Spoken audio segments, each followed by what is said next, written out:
Dios le bendiga. Le habla el pastor Gilberto Vélez, pastor fundador y principal de la Iglesia Cristiana Misericordia, aquí en Laredo, Texas. Y le invito para que disfrute de este mensaje. Sabemos que va a inspirar su vida. Dios le bendiga.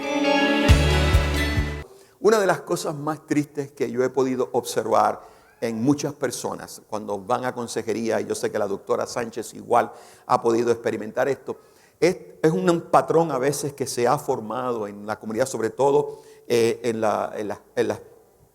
hoy día, en la sociedad de hoy día. Yo mencionaba el miércoles pasado que teníamos problemas de identidad. No, las jóvenes ahora más que nunca están sufriendo de identidad, están sufriendo, y aún adultos dicen, bueno, esto me está pasando, yo necesito encontrarme a mí mismo, me tengo que ir. Matrimonios que se quiebran porque el hombre o la mujer dice, es que me tengo que separar porque tengo que encontrarme a mí mismo. Hello, te tiene que encontrar a sí mismo. Bueno, pero estas son cosas que están pasando tristemente, ¿no? Y una otra cosa que está pasando tristemente que encontramos mucho son los complejos. Son los complejos.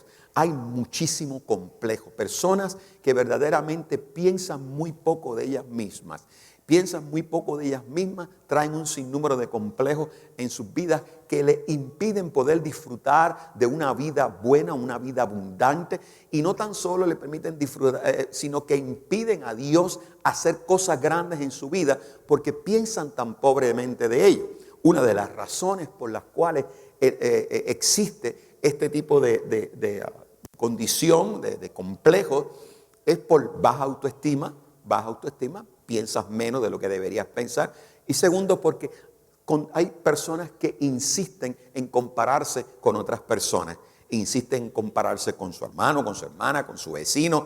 Y comienzan a evaluar su vida en base a lo que otras personas tienen o en base a lo que otras personas son. Y entonces, cuando están al lado de todas estas personas, se sienten muy pocos, se sienten casi que no tienen ningún tipo de valor. Y esto crea unos complejos, una falta de identidad. Y verdaderamente, amados, se lo digo sinceramente, así no se puede vivir feliz. No importa cuánto gozo el Señor nos ha dado a nosotros con la cruz del Calvario, nosotros no podemos vivir de esa forma. Pero qué bueno que el Señor no solamente en la cruz del Calvario nos entregó el perdón de nuestros pecados, su sangre borró nuestras iniquidades y nos dio el derecho a una vida eterna, sino que también la cruz del Calvario trajo para nosotros algo muy bueno, trajo para nosotros algo completamente diferente y trajo para nosotros, como resultado de la muerte de Jesús en la cruz, trajo el Espíritu Santo de Dios, que vino a morar a nosotros para no solamente darnos identidad, sino para recordarnos a cada momento quién soy yo delante de Dios y delante de los hombres. Mi alma te alaba, Jehová. Cuando se habla de Jesús, se habla de que el Señor crecería en gracia delante de Dios y delante de los hombres. ¿Verdad que así se dice la palabra? Crecer delante de los hombres, delante de Dios, crecer en estatura delante de Dios, delante de los hombres. Bueno, ¿por qué razón? Porque vivimos en este mundo, no somos de este mundo, pero aquí vivimos. Y por lo tanto, mi crecimiento en el Señor tiene que mostrarse también delante de los hombres. Los hombres tienen que aprender a saber cuán grande es Dios cuando vea cuán grande es Dios en usted. Mi alma te alaba, Jehová. Cuando vean cuán grande es usted en el Señor. Cuando ellos comienzan a ver esto, comienzan a tomar un panorama completamente diferente de lo que significa ser creyente. Comienza a cambiarle la definición, porque ser cristiano no es una religión. Esto no es religión. De hecho, amado, yo soy sincero, yo odio la religión. ¿Por qué odio la religión? Porque es man-made, es hecho a mano, no, hombre, yo amo a Cristo, yo amo su palabra, yo amo sus enseñanzas, yo trato de vivir mi vida conforme a sus principios, yo trato de valorar las cosas en la vida bajo la perspectiva de Cristo, cómo el Señor mira las cosas. Eso me da a mí un punto de referencia en mi jornada en este planeta. Por lo tanto, vamos a ver hoy en esta parte 3 de esta serie, el Espíritu Santo nos modela a semejanza a Cristo. Nos modela a semejanza a Cristo, el Espíritu Santo. Nos moldea a semejanza. ¿Cuál dije yo? Nos modela. Es igual, suena bien, no hay problema. Nos modela, nos moldea a semejanza a Cristo. Ahora, yo quiero que tú te des cuenta, amado, que la llegada del Espíritu Santo es un evento extraordinario. Y el Señor claramente lo deja dicho. Y Jesús mismo, antes de ascender, se tomó un tiempo para juntarse con sus discípulos y darle instrucciones. Y en esas instrucciones, unas cosas le dijo: mira, yo me voy, pero ¿sabes qué? El Padre enviará a promesa de lo alto, lo que había dicho el profeta Joel. Y dice, y el Espíritu Santo, y cuando llegue ese Espíritu Santo, mire, ese Espíritu Santo los va a llenar de poder, los va a llenar de un poder como dinamita, que cuando revienta todo cambia, nada vuelve a ser igual. Pero además de todo eso, el poder del Espíritu Santo que nos otorga a nosotros, que nos da la capacidad de ser testigos del Señor. Ahora escuche bien esto. Ser testigo del Señor implica algo muy profundo y que va mucho más allá de lo que nosotros estamos acostumbrados a pensar. Cuando nosotros hablamos de que el Señor nos dice a nosotros que seremos testigos, tenemos que pensar no tan solo de las enseñanzas de Jesús, que dicho sea de paso, el Espíritu nos da a nosotros el poder para continuar promulgando las enseñanzas de Jesús. O sea, nos está hablando de un evangelismo, nos está hablando de llevar la palabra, porque el Señor se lo dijo: mire, ustedes tienen que ir y predicar este evangelio por todo el mundo. Lo tienen que hacer, lo tienen que hacer. Esto no es una opción, eso es un mandato, y no se lo dio a los discípulos, se lo dio a los discípulos y a todos los demás. Pero la segunda forma en la cual nosotros proyectamos la imagen de Cristo, y la segunda manera en la que nosotros y por la cual nosotros necesitamos poder, es porque yo tengo que vivir una vida que asemeje a Cristo, que la gente pueda ver a Cristo en mí. No solamente es cantar: puedo ver en ti la gloria de mi Dios. Eso no solamente es esto, es que realmente la gente experimente la gloria de Dios cuando te ve a ti. Y no porque tú seas la mejor persona del mundo, porque a veces no somos las personas del mundo, pero cómo vivimos nuestra vida y las cosechas que estamos teniendo y las victorias que estamos cosechando tienen que inspirar a otro. Amén. Yo no le caigo bien a mucha gente, yo lo sé, no le caigo bien a mucha gente, pero la gente tiene que darse cuenta de que lo que está haciendo Dios aquí es algo bueno. Amén. Es algo bueno y no pasa por accidente. Amén. No pasa Dios, o sea, que realmente, amado, esto es así. Así que vamos nosotros a ver este Espíritu Santo y lo que este Espíritu Santo va a hacer en nosotros, en esa semejanza, porque tú y yo necesitamos utilizar esta herramienta de una manera extraordinaria. Amado, el Espíritu Santo, yo quiero que tú sepas, se mueve activamente. ¿Qué palabra puse ahí? Activamente. El Espíritu Santo se mueve activamente entre nosotros para que nuestras vidas, ¿qué hagan? Reflejen la transformación que Dios ha comenzado en nosotros a través de lo que Cristo Jesús hizo en la cruz del Calvario. Cuando Él deja el Espíritu Santo, lo deja como un factor, como un agente causal en nuestra vida para que promueva un cambio. Y esto lo hace de manera activa, ¿no?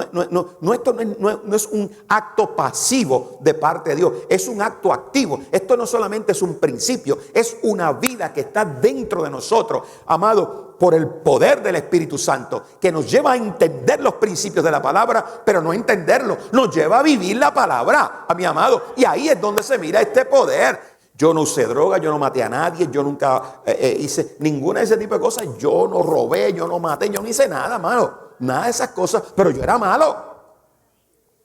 Yo era malo. Por lo tanto, amado, mi vida no solamente necesita el perdón de mis pecados. Mi vida no solamente necesitaba el perdón de pecado, mi vida también necesitaba ser transformada. Y te voy a decir una cosa, ahí está el problema, porque mucha gente se conforma con que, oh, me perdonó y la sangre me cubrió, pero sigue siendo malo. Ahora lo que pasa es que eres un malo santo. Un malo santo, un santo malo, ¿no? Eres un malo santo, eso es la única diferencia, ¿no? Pero, amado, necesitamos, el Espíritu Santo vino para producir esa transformación. O sea, lo que hizo Cristo en la cruz del Calvario, el Espíritu de Dios viene a complementarlo en mi vida. Así que, amado, como seguidores de Cristo, es claro que ahora tú debes entender que nosotros hemos pasado, amado, de tinieblas a luz. En medio de todo esto, eso es lo que nosotros somos. Pero te voy a decir, aunque el arrepentimiento, amado, produce una justificación en nuestras vidas, una justificación en Cristo. El arrepentimiento, aunque el arrepentimiento no justifica en Cristo, somos moldeados para vivir como Cristo mediante el Espíritu Santo, amado. Y eso es lo que nosotros a veces entendemos como santificación y regeneración. Ahora bien, para que no ocurra aquí un problema, hablamos mucho de regeneración, regenerar algo. ¿Qué es la regeneración? Y tú tienes que entender lo que Cristo hizo en la cruz del Calvario. El Señor no solamente derramó su sangre y fue azotado y maltratado para que nosotros nos acordemos en la Semana Santa de eso. No, esto Él lo hizo para que tú te acuerdes todos los días de tu vida de qué significa la muerte de Cristo Jesús y que tú fuiste regenerado. Fuiste regenerado. En otras palabras, eso fue, amado, un acto grande, extraordinario, sobrenatural, donde Dios imparte una nueva vida en nosotros, una nueva vida espiritual. Imparte. Mi alma te alaba, Jehová. Imparte. Ahora, cuando yo uso la palabra imparte, estoy usando una palabra muy, muy especial, porque esa palabra imparte se llama en griego palingenesis. Palingenesis. Y la palabra palingenesis significa un nuevo nacimiento. O sea, que el Señor me impartió a mí. Y no tan solo eso, esa palabra, escucha bien, interesante, la palabra impartir no significa nada material. Tú no puedes impartir nada material. La palabra impartir se usa solamente para algo que se recibe y que no es de carácter material. Mi alma te alaba, Jehová, ¿no? Impartir, no es de, o sea, indica que mi vida está siendo llena de algo nuevo, un nuevo nacimiento. Así que en Cristo Jesús, amado, nosotros somos santificados por el Espíritu Santo de manera tal. Él me santifica para que yo pueda ser transformado a la medida que voy avanzando en mi vida. Esto no ocurre de la noche a la mañana, pero ocurre. Es un estilo de vida. It's a lifestyle that I have to learn how to live. Es un estilo de vida que tengo que aprender a vivirlo. ¿Me entendió? Así que en Cristo, ¿qué significa cuando Él derramó su sangre por mí? Que me santificó por el Espíritu Santo delante del Padre. Antes yo no valía nada, ahora soy hijo del Dios Altísimo. Y una vez pasó eso, entonces ahora por el poder del Espíritu Santo, eso malo que soy comienza a ser transformado. El día que yo acepté a Cristo, amado, el día que yo acepté a Jesús, a mis 18 años, apenas unos 15 años atrás, a los 18 años, el día que yo acepté a Cristo a esa edad, amado, al minuto de haber aceptado a Cristo, ya yo estaba platicando con el que me presentó, me abrazaron. Yo no era un santo. Mira, esa misma noche me fui a bailar. No, pero había comenzado un cambio en mí que no iba a pararse. No iba a pararse. Había comenzado un cambio en mí. Él me limpió, me santificó, puso el Espíritu Santo. Ahora encárgate de este bandido porque lo vas a cambiar. Y comenzó el proceso, amado. Y mire, y le voy a decir una cosa. Para el cabo de un mes o dos, yo era otra persona. Era otra persona. Y todavía hasta el día de hoy sigo cambiando. Y todavía sigo siendo transformado. Todavía hay cosas en mí que Dios sigue cambiando. Mi alma te alaba. Así que esto es lo que el Espíritu Santo está haciendo en nuestras vidas. Amado, esa santificación realmente a lo que se refiere en todo esto que he mencionado es precisamente a esa transformación continua. Es una transformación continua. Yo quiero que tú entiendas esto. ¿De qué transformación? Transformación continua. ¿De qué? De carácter moral y espiritual. ¿Sabes por qué? Porque de modo que la vida del creyente refleje la posición que ya tienes ante Dios. Hello. Si algo le quiere sacar un selfie, sácaselo a eso. Porque esto es importante. Cuando hablamos de santificación, hablamos de transformación persistente y continua. ¿Qué vas transformando? Vas transformando mi carácter moral y vas transformando mi carácter espiritual. Las dos van en la mano. Mire, amado, todo creyente tiene carácter moral y carácter espiritual. Pero todos los no creyentes solo tienen carácter moral. Tú no tienes que ser cristiano para ser una persona moral. No lo tienes que ser. Yo conozco, amado, individuos que no son cristianos ni creen en Dios, pero óigame, son gente que tienen una moral, un carácter moral increíble. Es un comportamiento, unos principios, unas cosas que uno dice, wow, qué tremendo. Si este hombre fuera cristiano, oye, esto sería algo bárbaro, ¿no? Pero tiene carácter moral, pero no tiene vida. Y esa es la grande diferencia. Pero el Espíritu Santo vino para que yo llevara mi carácter moral, lo elevara a un nivel donde mi carácter moral es controlado por mi carácter espiritual. Ya yo no tengo que tratar de portarme bien. Yo me voy a portar bien porque el Espíritu de Dios está en mí. Mi alma te alaba. Porque el discernimiento del Espíritu constantemente va marcando mi camino y me va haciendo cada vez más a la semejanza de mi Señor. Así que, amado, eso es un proceso. La santificación es un proceso que hace a la persona vivir en santidad. Eso es un proceso. Ahora, para lograr desarrollar una vida en santidad, para lograr desarrollar, amado, es necesario que nosotros, mi amado, estemos completamente convencidos de que a través de la remisión de nuestros pecados, amado, por lo que hizo Cristo Jesús en esa cruz del Calvario, ya nosotros no tenemos que sentirnos culpables por algo que ya fue perdonado. Por algo que ya fue perdonado. ¿Qué quiero decir con esto? No te estoy dando un blank check. Por si acaso ya alguien dijo, I'm not giving you a blank check. No te estoy dando un cheque en blanco para que tú creas que, bueno, pues ya yo fui perdonado por aquello, así que lo puedo hacer a cabo que ya la cuenta está pagada. Eso no es lo que está escrito aquí. Lo que está escrito aquí es algo muy, muy, muy profundo. Amados, una de las cosas que detiene más el avance de nosotros como creyentes es cuando no estamos conscientes de la extensión de la remisión de nuestros pecados. Entiendo lo siguiente. Si soy transformado, si el Espíritu Santo va produciendo esta transformación en mí constantemente, quiere decir que constantemente el Espíritu de Dios va recordando a mi vida, óigame, aquellos fallos los cuales ya no se manifiestan en mí porque yo fui transformado. I don't have to do that again. ¿Me entendió? I don't have to do that again. Porque yo fui transformado. El Señor perdonó. Así que, amado, yo no tengo que cargar con culpas de nadie. Ni nadie aquí tiene que cargar. Muchos de los problemas, de los complejos, es porque hay gente que carga con cosas pasadas. Mira, si en el pasado abusaron de ti, eso es una cosa triste. Y realmente nunca debió haber pasado.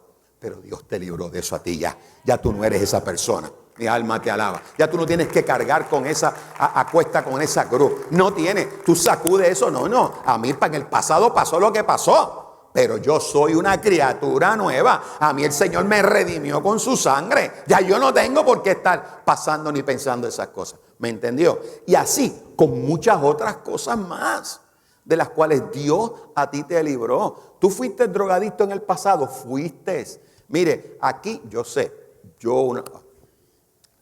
Alcohólicos Anónimos, mis respetos. ¿Ok? Ayudan y no tengo problema. Pero eso de que yo tengo que estar yendo a cada reunión y decirle, yo soy Gilberto Vélez, llevo 20 años sobrio y soy un alcohólico. Something is wrong here. Something is wrong here. Pero cuando tú eres creyente, yo soy Gilberto Vélez, yo fui un alcohólico hace 20 años, ya no lo soy. Fui transformado por el poder del Espíritu Santo. Soy libre de esa atadura. ¿Me entendió? Ahí está esa gran diferencia que es interesante. Así que, amado, para nosotros lograr eso, pues tenemos que realmente entrar en esa santidad. Primer punto y único punto que voy a dejarles con ustedes en este día. Primer punto es que tenemos que vivir en el Espíritu, o vivir en el Espíritu es el resultado de ser libres de condenación.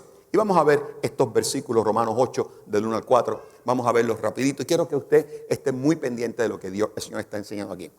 Por lo tanto, dice el apóstol, por lo tanto en Romanos, ya no hay ninguna condenación para los que están en Cristo Jesús. O sea, en otras palabras, el diablo no te puede apuntar a ti contra algo que el Señor ya limpió en tu vida y te desató. ¿Me entendió? Porque el problema del pecado no es el pecado, es la atadura que trae el pecado. ¿Me escucharon? El problema del pecado no es el pecado, sino la atadura que trae el pecado. El perdón no es que Dios le pasa barniz a lo negro que está y lo pinta de blanco. No, Dios no pinta de blanco nada. Dios destruye todo y lo hace nuevo. ¿Entendió? En otras palabras, eso que estaba en ti ahora por la remisión queda limpio. No hay condenación. Él te desata. El problema del pecado es la atadura. Y lo que hace la gracia de mi Señor es desatarnos de esa atadura. Por lo tanto, ya no hay condenación, no te puedes seguir pensando eso. Lo segundo, el próximo versículo dice, pues por medio de Él, la ley del Espíritu de vida te ha liberado de la ley del pecado y de la muerte. Y esto fue algo que Pablo le voló el seso a Pablo, le voló la cabeza a Pablo. Cuando Pablo entendió esto, toda la vida viviendo bajo la Torá y viviendo bajo todo el Tanakh y todo esto, ahora él llega a una conclusión interesante. Dice, lo que Cristo Jesús hizo, por medio de Cristo Jesús, por medio de Él, la ley del Espíritu de vida. O sea, ¿qué dijo? Ley del Espíritu de vida. ¿Por qué? Porque ya no estás muerto en el pecado, ahora vives en la gracia bendita de nuestro Señor. La ley del Espíritu de vida te libró de la ley del pecado y de la muerte. Tú resucitaste a esa nueva vida. Próximo versículo dice, en efecto, la ley no pudo liberarnos porque la carne anuló su poder. Por eso Dios envió a su propio Hijo en condición semejante a la de los pecadores para que se ofreciera en sacrificio por el pecado. Así condenó al pecado en la... Oh my God. Pablo nos presenta ahora un argumento que es incuestionable. No podemos, esto realmente contradecirle a Pablo en este punto está difícil. Está realmente difícil. Y créame, se lo voy a probar.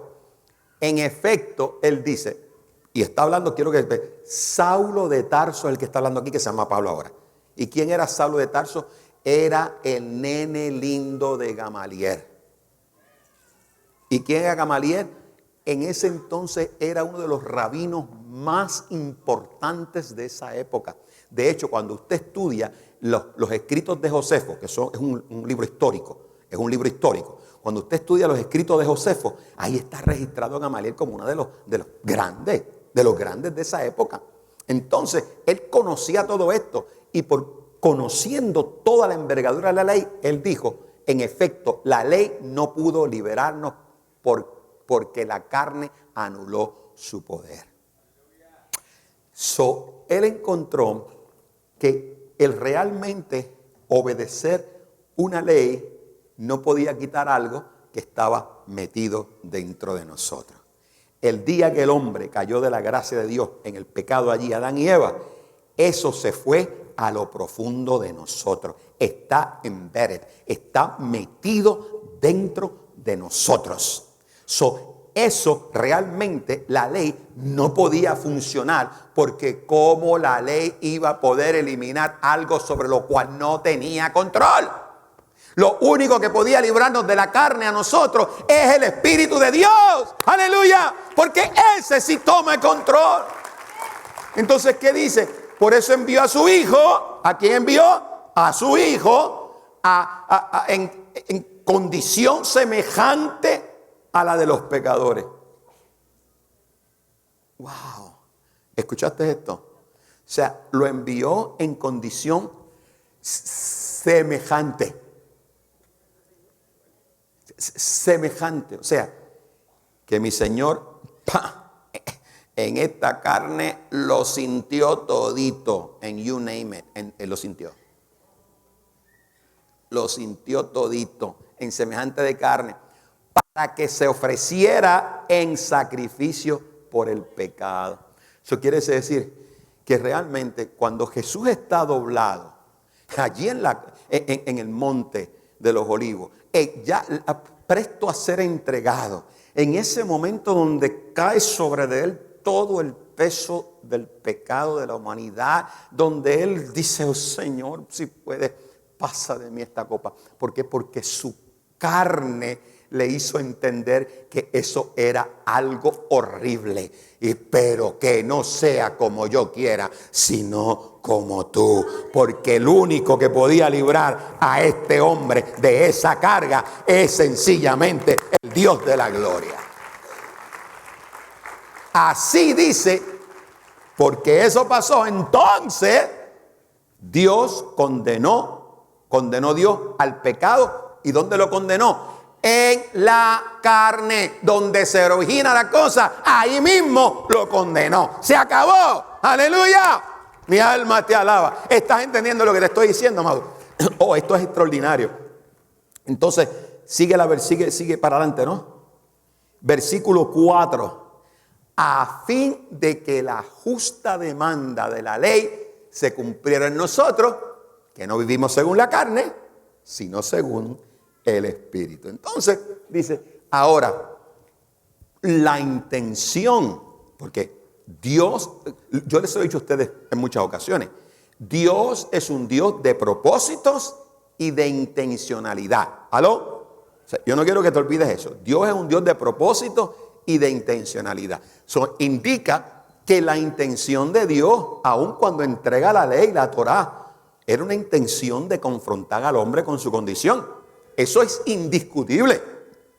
Eso es indiscutible. La Torá tenía el propósito de, a través de la ley, confrontar al hombre y que el hombre pudiera vivir una vida mejor. Pero, real momento, dice, se necesitaba algo más para que esa ley fuera cumplida.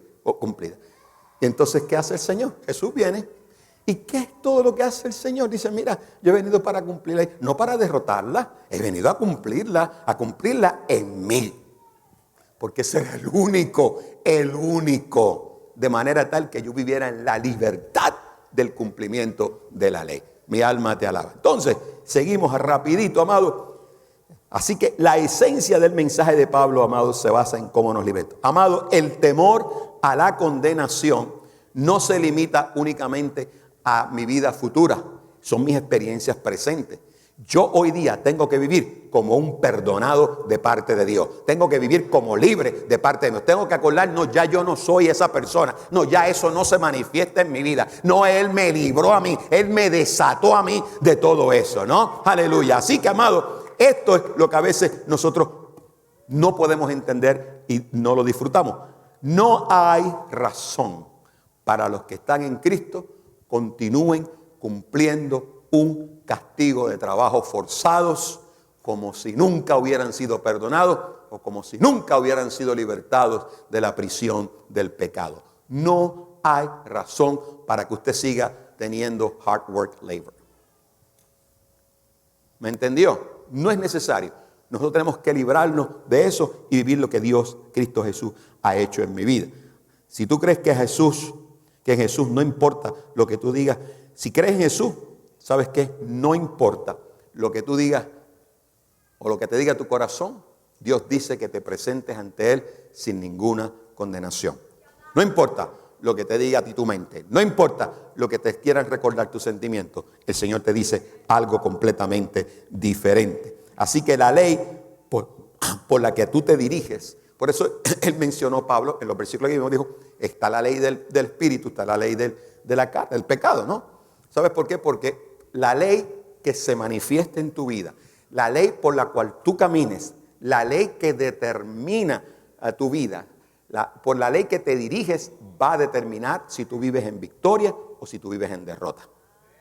¿Me entendiste? Por la que tú escojas vivir, va a determinar o salgo hacia adelante o aquí me quedo. La ley del pecado y de la muerte es como la fuerza de gravedad, que te arrastra hacia abajo, no importa cuán alto tú quieras saltar. ¿Me entendiste? Repito, la ley del pecado es como la ley de la gravedad. Brinca lo que tú quieras, que siempre vas a caer en el piso.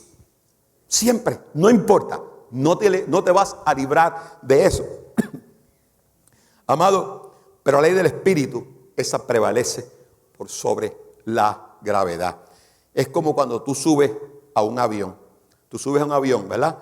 Y ahí en el avión tú estás allá arriba, 15,000, 20,000 pies cuadrados, y se manifiesta lo que se llama la ley de la aerodinámica, ¿no? Tú estás allí, estás en un tubo, estás metido dentro de un tubo, con silla, y allí sigue siendo estando. Ahora, cuando tú no has vencido la gravedad, tú trascendiste, porque en el mismo momento que aterrices, y aún allá adentro, brinca lo que quieres, vuelves abajo.